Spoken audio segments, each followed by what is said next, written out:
বিলুপ্ত সংসদীয় আসন পুনর্বহালের দাবিতে বাগেরহাটের সর্বত্র চলছে সকাল সন্ধ্যা হরতাল অবরোধ। সোমবার ভোর ৬টা থেকে শুরু হওয়া এই হরতাল অবরোধ চলবে সন্ধ্যা ৬টা পর্যন্ত। সর্বদলীয় সম্মিলিত কমিটির ধারাবাহিক আন্দোলন কর্মসূচি এবার চলছে তৃতীয় দফার হরতাল অবরোধ। হরতাল সমর্থনে সকাল থেকে বাগেরহাট জেলা প্রশাসক কার্যালয়, আদালত ও নির্বাচন অফিস, কাটাখালী ও নওয়াপাড়া মোড়ে বিক্ষোভ প্রদর্শন করে অবস্থান নিয়েছে সর্বদলীয় কমিটির নেতাকর্মীরা। এদিকে হরতালে সড়ক মহাসড়কে বাস, মিনিবাস, ট্রাক, আমদানি রফতানি পণ্যবাহী পরিবহন বন্ধ থাকছে। চলছে মোটরসাইকেল, রিক্সা, ভ্যান ও নিত্য প্রয়োজনীয় পণ্য সহ জরুরি সেবার যান। তবে খোলা থাকছে দোকানপাট, ব্যবসা প্রতিষ্ঠান, ফেরি ও খেয়া পারাপার। হরতাল অবরোধকে ঘিরে বিভিন্ন পয়েন্টে পুলিশের উপস্থিতি রয়েছে। বাগেরহাট সর্বদলীয় সম্মিলিত কমিটির সদস্য সচিব শেখ মোহাম্মদ ইউনুস বলেন, চলমান হরতাল অবরোধের মধ্যে যদি নির্বাচন কমিশন বিলুপ্ত আসন পুনর্বহাল না করেন তাহলে এ দাবিতে অসহযোগ আন্দোলন গড়ে তোলা হবে। তিনি আরো বলেন, আজ সোমবার সকাল সন্ধ্যা হরতাল অবরোধ পালিত হচ্ছে। আগামীকাল মঙ্গলবার ও পরশু বুধবার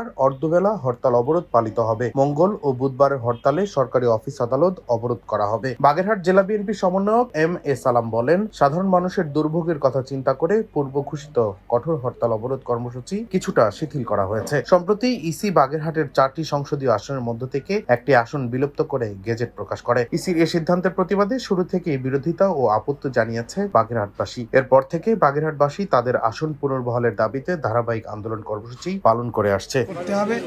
আমরা 3টি আসন। ডেস্ক রিপোর্ট, দৈনিক ডেস্টিনি।